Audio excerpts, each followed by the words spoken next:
ها هي الدار البيضاء تزول أمام أنظار المغاربة لتسليمها أرضا بطحاء على طبق من ذهب للسكان الجدد من الصهاينة، وتتحول إلى حطام بالكامل بينما يكتفي سكانها بالتقاط آخر صور أطلالها دون حراك. لا العلي العظيم يا رب السلامة يا رب، لا حول ولا قوة إلا بالله العلي العظيم. كما كنلاحظوا الناس كانوا مفجوعين، كلشي كيتفرج، لا إله إلا الله لا إله إلا الله، كلشي مفجوع.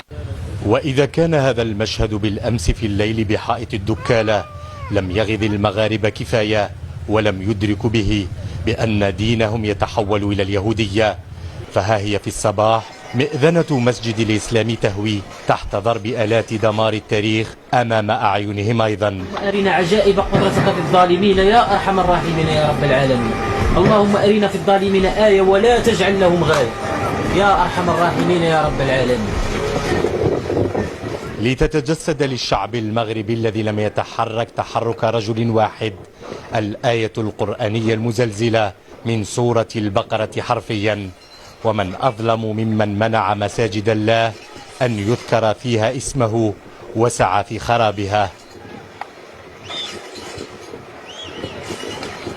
ولم يكتف المخزن وملكه بإذلال المغاربة بالتهجير والتشريد، ها هو يمعن في البطش المعنوي بهم دون أدنى وازع.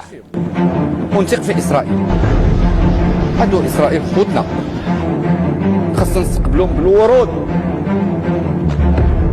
على المغاربة في الدول الأوروبية ما كيجي التوقيت ديال الصلاة، على ما كيصليوش، علاش الناس الأوروبية ما يقولك لا المغاربة حتى ما يصليوش؟